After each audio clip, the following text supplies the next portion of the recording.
Queridos amigos, bienvenidos a la 87.9 Aranduca FM. En este espacio hablemos de salud, el espacio de la Facultad de Medicina de la Universidad Nacional de Asunción. Y a esta hora de la mañana saludamos a la profesora doctora María Elena Marín. Ella es egresada de la Facultad de Medicina, es especialista en neumología, es profesora adjunta de la Cátedra y Servicio de Neumología de la Facultad de Medicina. Hola, doctora María Elena, gracias por su tiempo. Buen día a vos y a todos los radioescuchas de Aranduca. Doctora, vamos a hablar de asma. ¿Qué es el asma? Bueno, en primer lugar, el asma es una enfermedad. ¿De qué tipo de enfermedad hablamos? Es inflamatoria, su característica es crónica, ¿verdad? Y que afecta a las vías respiratorias. Eso es, digamos, por definición, lo que es el asma. Ajá. Ya, ¿y cuál es el factor de riesgo? ¿Cómo nos damos cuenta que estamos teniendo asma y no es una simple gripe, alergia? Bueno, a ver, no siempre es fácil. Es más, en numerosas ocasiones el asma está subdiagnosticada. Las personas justamente hablan, tengo gripe mal curada, constantemente me resfrío, y lo que puede estar sucediendo es asma. Entonces, para poder diagnosticar el asma, sobre todo cuando resulta confusa, porque hay ocasiones como que es fácil, hay que recurrir al profesional, al médico, ¿verdad? Entonces, ¿qué hacemos generalmente? Una serie de preguntas, ¿verdad? Por ejemplo, para reconocer ¿qué síntomas tiene el paciente? Generalmente las características son, hay tos, sobre todo es una tos rebelde, más que nada es nocturna. Ojo, que no digo que solo es nocturna, pero por sobre todo es una tos nocturna. Puede haber también chillido de pecho. Ajá. Y eso es muy importante saber, que no siempre hay chillido de pecho, y por eso es que cuando hay es más fácil diagnosticar y que incluso la persona se dé cuenta. Pero hay ocasiones en que no hay chillido de pecho y no, por eso no es asma. Uh-huh. Entonces, dije primero la tos, que de preferencia es nocturna. Ajá. Y sobre todo suele ser una tos seca. Segundo, el chillido de pecho. Tercero también, que tiene dificultad para respirar, que le decimos disnea, o la gente también le dice yucua. Ajá. Eso básicamente es lo que, digamos, las manifestaciones que generalmente tiene el paciente. Uh-huh. Cuando uno le pregunta, ¿qué más nos orienta a pensar que puede ser asmático? Si en la familia hay personas asmáticas o hay personas alérgicas, por ejemplo, preguntarle, ¿tu mamá o tu papá tienen o no asma o tienen algún tipo de alergia? Por ejemplo, que tengan rinitis alérgica, que cuando haya cambios climáticos presenta síntomas respiratorios, o tiene alergia a ciertos medicamentos, o alergia a ciertos alimentos, o alergias en la piel. Cuando nos dice sí, que o los padres o uno de ellos o algún hermano o algún familiar tiene, aumenta la posibilidad. ¿Por qué?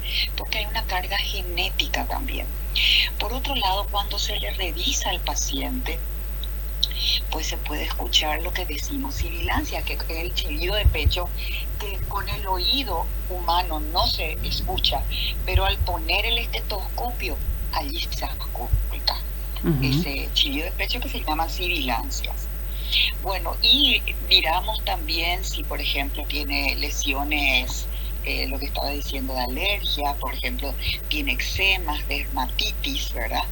Eso también nos fijamos. Bueno, entonces, eso es lo que puede llamar la atención, lo que estoy diciendo, lo que puede sentir el paciente, lo que podemos encontrar en el paciente, esas preguntas con respecto a si él tiene algunas alergias de las que dije, alimentarias, a medicamentos, o en la piel, o en las vías respiratorias, como como te dije, hay veces que me dice, sí, yo ando resfriado constantemente. Ojo, no son resfríos, ¿verdad? Entonces, y por otro lado, si hay historia familiar. Y luego el examen físico, eso es lo que tiene que tener en cuenta una persona. Luego ya es hacerle estudios, ¿verdad? ¿Y qué estudio es lo que se pide por excelencia mundialmente? Es la espirometría con la prueba por broncodilatadora, que es un estudio en el que se tiene que soplar, tiene unas características para que tenga una buena calidad ese estudio y realmente nos dé la información que necesitamos para que podamos decir si realmente esto es asma. Con todo lo otro que te mencioné, nos da la sospecha, la alta sospecha. Si tiene varios de los elementos que te cité, es una alta sospecha. Queremos confirmar, le pedimos la espirometría. ¿Y qué es lo que vemos en la espirometría? En la espirometría vemos que hay una obstrucción cuando se expulsa el aire. En el asma, pues, el aire entra. El problema es que cuesta salir, dura más tiempo, entonces, y eso se debe a que hay una obstrucción de las vías aéreas inferiores, los bronquios, entonces le cuesta salir al aire, al aire que está contenido. Otra característica que me faltó mencionar con respecto a los síntomas que te dije, esos síntomas son reversibles. ¿Qué quiere decir? Que la noche estuvo tosiendo y resulta que a la mañana pasaron unas horas y pasó. ¿Cómo puede pasar esos síntomas, tanto la tos, el chillido de pecho que tuve o la dificultad para respirar? Puede pasar en forma espontánea. No hizo nada el paciente. Simplemente pasó solo. La otra es que pasa medicándose. Entonces eso también da una alta sospecha que una persona pueda tener asma. Entiendo. Doctora, ¿el asma se puede curar? Bueno, no se cura. Fíjate que empezamos con lo que me preguntaste, ¿qué es el asma? Y te dije, es una enfermedad crónica entre sus características. ¿Qué quiere decir crónica? Toda la vida, no se cura. Pero sí se puede controlar los síntomas. Todas esas manifestaciones de las que te hablé pueden ser controladas con un buen tratamiento y unos cuidados con el tratamiento, de tal manera que la persona, tenga la edad que tenga, puede llevar una vida normal. De hecho, por ejemplo, hay, te diré, grandes deportistas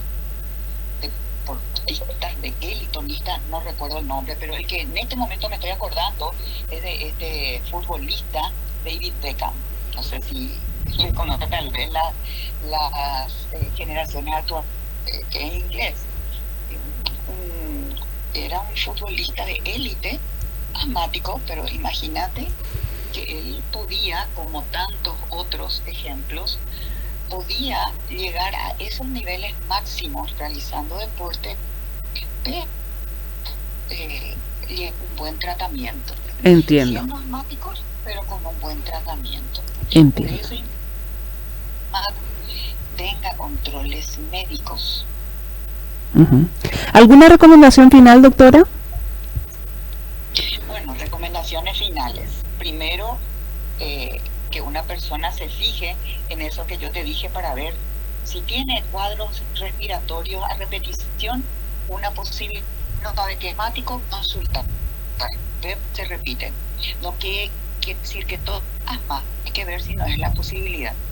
Al que es asmático, y bueno, cuidarse sobre todo los factores que desencadenan el asma. Recordar que entre los factores que se desencadenan el asma hay factores atmosféricos, lo que uno pueda cuidarse, evidentemente hay que no tenemos poder sobre ello, pero la polución ambiental es uno de los desencadenantes de asma, los cambios climáticos también, el frío, por ejemplo, por ejemplo en épocas de frío tener los cuidados para estar abrigado, y eso quiere decir las manos, proteger la nariz, proteger la cabeza, los oídos, ¿verdad? Con gorros, también que los hongos y los virus pueden producir cuadros infecciosos respiratorios que a su vez desencadenan el asma. Entonces, es importante la vacunación antigripal anual, que es el antiinfluenza, ¿verdad? Y para aquellos que ya son con factores de riesgo, que están ya casi digamos, adultos mayores, no olvidar aplicarse la vacuna Neumo 23 también, ¿verdad? Evitar el humo del tabaco. Eso implica las personas que fuman son muy propensas no solamente crisis asmáticas, sino que esas crisis asmáticas sean muy severas. Y aquella persona que no es fumadora activa, ¿verdad? Tanto de cigarrillo como vapeador, narguile, toda forma de tabaco, toda forma de tabaco. También evitar el humo de otras personas. Hemos visto a ese respecto, por ejemplo, personas que consultan, jóvenes que consultan, porque el fin de semana fueron a una discoteca, sobre todo en lugares cerrados donde se fuma mucho, y llegan con su crisis ya a la madrugada a un centro de urgencia.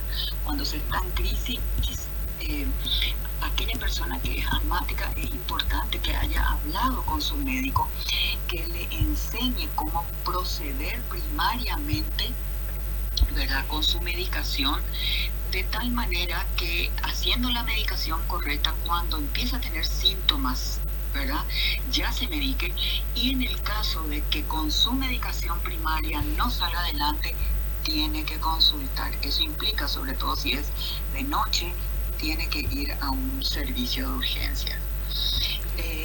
Cuidarse con los alimentos, sobre todo aquellos que están muy procesados. Recordar que están descritos que son desencadenantes también aquellos alimentos que tienen, por ejemplo, muchos conservantes, tienen aditivos, colorantes.